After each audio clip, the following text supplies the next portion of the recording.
నమస్తే. శ్రీ గురుభ్యో నమః. ఆదిత్యాయ చ సోమాయ మంగళాయ బుధాయ గురు శుక్ర శనిభ్యే రాహవే కేతవే నమః. 2024లో రాహు కేతువుల ప్రభావం ద్వాదశ రాశులపై ఎలా ఉంటుందో చూద్దాం. మన రాహుకేతువుల ప్రభావం మూలంగా ఉద్యోగంలో కానీ, వ్యాపారంలో కానీ, సంతానంలో కానీ, ఏ వ్యవహారంలో అయినా సరే ఈ ఇద్దరు ఇప్పుడున్నటువంటి స్థితిలో అంటే మేషంలో రాహు, కన్యలో కేతువు ఉన్నాడు. ఇలా ఉన్నప్పుడు ఈ గ్రహాల మూలంగా మిగతా రాశులపై ఎలాంటి ప్రభావం ఉంటుందో చూద్దాం. ఎందుకంటే రాహుకేతువులు రెండు కూడా చెప్పాలంటే సూర్యుడిని చంద్రుడిని కూడా మింగగలిగినటువంటి శక్తి ఉన్నటువంటి గ్రహాలు రాహుకేతువులు.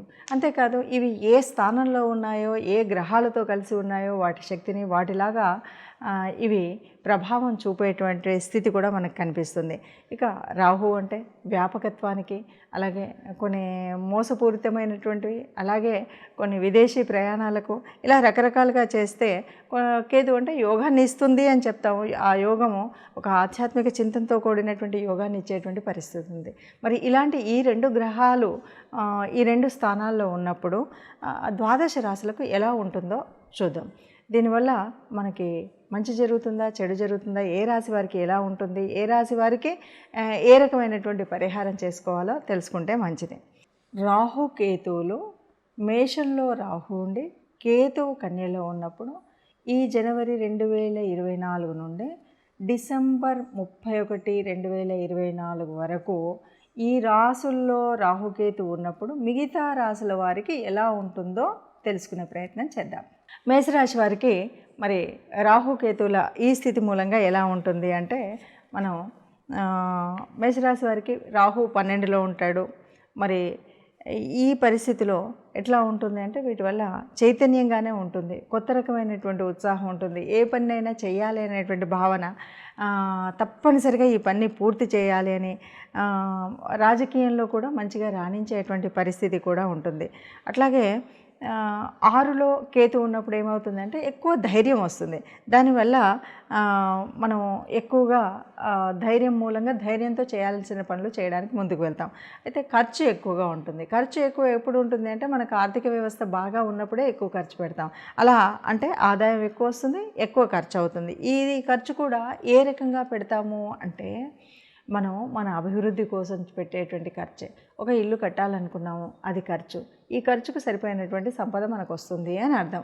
అలాగే అంటే ఇప్పుడు నేను చెప్పేటువంటి ఈ జాతకం అంతా కూడా 2024 జనవరి నుండి 2024 డిసెంబర్ 31 వరకు మన రాహుకేతువులు ఉన్నటువంటి ఈ పరిస్థితిలో మిగతా రాశులందరికీ ఎలా ఉంటుంది అని చెప్పేటువంటిది. కాబట్టి ఈ సంవత్సర కాలం అంతా కూడా ఎట్లా ఉంటుంది అంటే శుభకార్యాలు చేస్తారు, శుభకార్యాల కోసం ఖర్చు అవుతుంది, ఏదైనా రెనోవేషన్స్ చేస్తారు, ఇల్లును కానీ మనకున్నటువంటి వ్యాపార స్థలాన్ని కానీ, దానివల్ల మనం ఖర్చు పెడతాం. అయితే ఇవన్నీ ఎలా ఉన్నా కూడా ఒక్క విషయంలో మేషరాశి వారు జాగ్రత్తగా ఉండవలసింది ఏంటి అంటే ఆరోగ్య విషయంలో. అంటే రాత్రింబవళ్ళు పని చేయడం అనేటువంటిది కానీ, లేదా సమయానికి ఆహారం తీసుకోకపోవడం వల్ల కానీ వచ్చేటువంటి అనారోగ్యం అయితే వస్తుంది. దాని విషయంలో జాగ్రత్తగా ఉన్నట్టయితే చక్కటి ఆర్థిక పురోభివృద్ధి ఉంటుంది. మంచి ఉన్నత స్థానంలోకి వెళ్ళడానికి రాహుకేతువులు చక్కగా సహకరించేటువంటి పరిస్థితి మేషరాశి వారికి ఉంది అని చెప్పచ్చు. రాహు కేతువులు ఈ రెండు గ్రహాల మూలంగా మనకు కొంచెం ఇబ్బంది కలిగించేటువంటివని, రాహుకేతువుల మధ్యలో గనక గ్రహాలను ఉంటే మనకు సర్పదోషం ఉందని ఇలాంటివన్నీ మనం వింటూ ఉంటాం.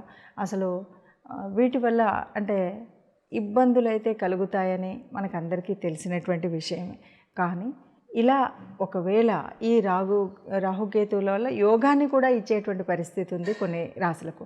ఆ యోగంతో పాటు ఎవరికైనా ఇబ్బంది కలిగితే మనం ఎలాంటి పరిహారాలు చేసుకోవాలి అనే విషయాన్ని కనుక చూసినట్టయితే ముఖ్యంగా ఉలువలు, మినుములు ఇవి దానం చేయడం, రాహుకేతుల జపం లేదా సుబ్రహ్మణ్య స్వామి నాగదేవుడి గుడికి వెళ్ళడం, పుట్ట దగ్గరికి వెళ్ళడం, ఇలాంటివన్నీ కూడా మంగళ శుక్రవారాల్లో కనుక మీరు వెళ్ళి పుట్టలో పాలు పోయడం కానీ, సుబ్రహ్మణ్య స్వామికి అభిషేకం చేయడం కానీ, ఇంకా ఇవి కాకుండా ఎవరైనా కొద్దిగా వెళ్ళగలిగి ఉండి లేకపోతే అటు శ్రీకాళహస్తికి దగ్గరలో ఉన్నట్టయితే కూడా శ్రీకాళహస్తిలో రాహుకేతువులకి పూజ చేయించుకోవడం అనేటువంటిది కనుక చేసినట్టయితే ఏ రకమైన చిన్న ఇబ్బంది ఉన్నా కూడా అది పూర్తిగా తొలగిపోతుంది అని చెప్పొచ్చు.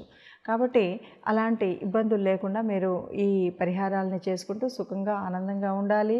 ఇప్పటి వరకు మీరు తెలుసుకున్నటువంటి ఈ రాశి ఫలితం ఎలాంటిది అంటే గోచార రీత్యా, అంటే జన్మజాతకంలో మనకున్నటువంటి గ్రహాల యొక్క స్థితి, యుతి, దృష్టి వాటిని బట్టి ముఖ్యంగా కనిపిస్తున్నప్పటికీ కొంతవరకు మనకు మన జన్మజాతకం తెలియదు, లేదా ఈ వారం వరకే కదా అనుకున్నప్పుడు గోచార రీత్యా మనం చూస్తూ ఉంటాం.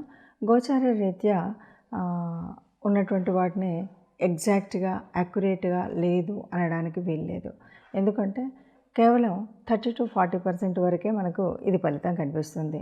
మనకు జన్మజాతకంలో కూడా ఈ గ్రహాలు ఇలాంటి పరిస్థితిలో ఉంటే అప్పుడు మనకు 100% కనిపిస్తుంది. లేదంటే 30-40 మనకు ఈ ఫలితాలు కనిపిస్తాయి. మరి 30-40 ఉన్నప్పుడు ఎందుకు తెలుసుకోవాలి అంటే దీనివల్ల కూడా ఏదైనా మనకి అంటే ప్రయాణాల వల్ల కానీ, లేకపోతే ఏదైనా ఆర్థిక ఇబ్బందులు కానీ రాబోతున్నాయి, లేకపోతే ఏదైనా ఆనందకరమైన విషయం రాబోతుంది అన్నప్పుడు దాన్ని ముందుగా తెలుసుకున్నప్పుడు రాబోయే కష్టాన్ని అడ్డుకోవడానికి కానీ, రాబోయే అనారోగ్యాన్ని తట్టుకోవడానికి కానీ మనం చేయవలసినటువంటి పరిహారాలు ఏమైనా ఉంటే చేసుకోవడానికి వీలుగా మనము ఇలా ముందు తెలుసుకోవడం అనేటువంటి పద్ధతి.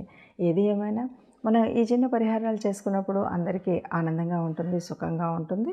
జీవితకాలంలో కష్టం అనేది తప్పకుండా ఉంటుంది. అయినప్పటికీ ఆ కష్టాన్ని ఈజీగా మనం బయటపడేటువంటి ప్రయత్నమే ఈ గోచార రీత్యా మనం చెప్పుకునేటువంటి ఫలితాలు.